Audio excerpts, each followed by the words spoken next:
flag waving, like, revolutionist to like a Catholic, like really rapidly, you know. Really something we didn't even know about the change until it had happened? Yeah, I think,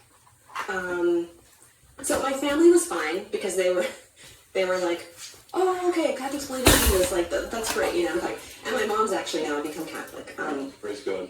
So my Christian relatives were fine with it. So some of my colleagues, it's interesting, I got the most pushback on the abortion thing. So I remember actually a colleague who was Quaker, which is funny to me, right, because Quakers are all about nonviolence. And I remember her saying to me,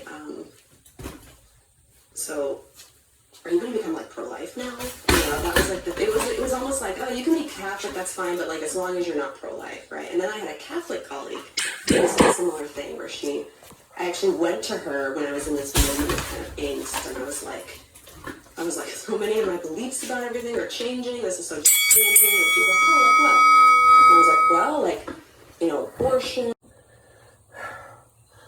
Last video, working the same scenario. Aggressive attacker from the front, armed attackers from the side. Maybe the aggressive attacker is armed, doesn't really matter. Before doing a Teep kick, draw and engage the other two targets, scan for the back for the third. I'm going to update the scenario. Now the aggressive attacker from the front, aka the punching bag, is a lot more aggressive. He either shucks or slips or isn't really phased by that Teep kick, and he continues to bear down on me. So I'm going to adjust my drill and footwork pattern to still evade him, neutralize the other two threats, but also neutralize the first aggressive threat. So we'll see how that works.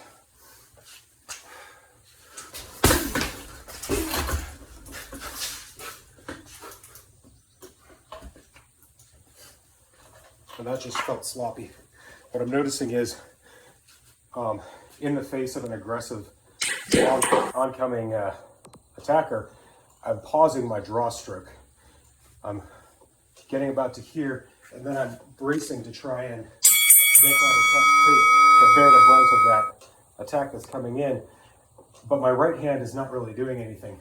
It's like all my mental bandwidth goes from the draw stroke to this attack, and then I have to get rid of this and then move back to the attack. The draw stroke needs to be so automatic that it's going on while I'm bracing for that attack.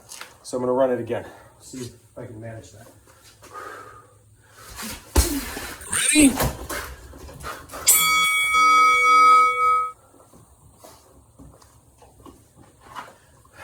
Try it again. Actually, you know what?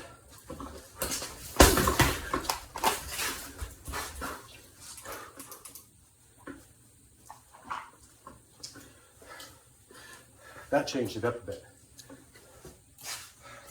So what I did was I swung the bag away from me to cut down my window of opportunity. I didn't have the time to set myself mentally, and then throw that kick.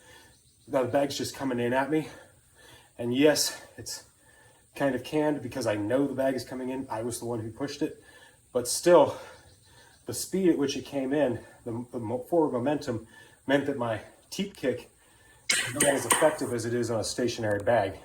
This is very important for that drill, because if I'm in a civilian scenario and I straight stomp kick somebody who is standing still, not moving towards me, I'm going to have to do a lot of explaining legally, like why I felt that was a necessary thing to do.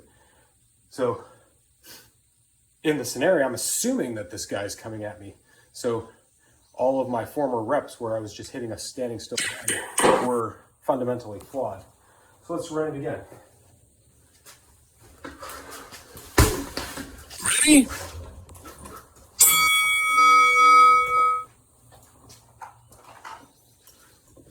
What I found with that is, because the bag didn't move back as far, I didn't have as much room to get around it. So it made sense to crowd it, shoot from retention into the bag before I move past it to engage the other two targets.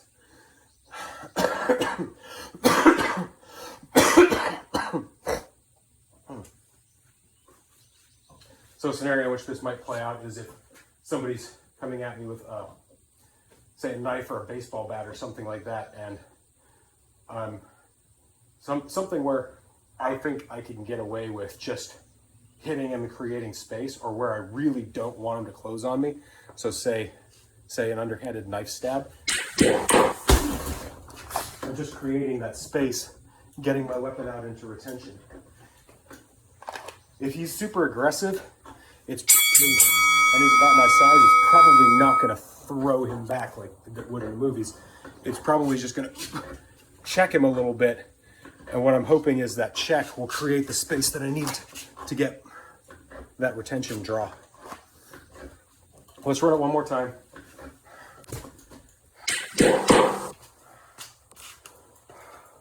You know?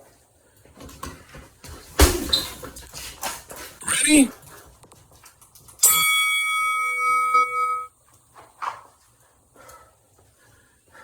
Not a bad drill. I think it needs some refinement. The draw stroke, as always, needs to be more automatic, so it's not getting interrupted by the events taking place around me. Signing off for now. Happy training.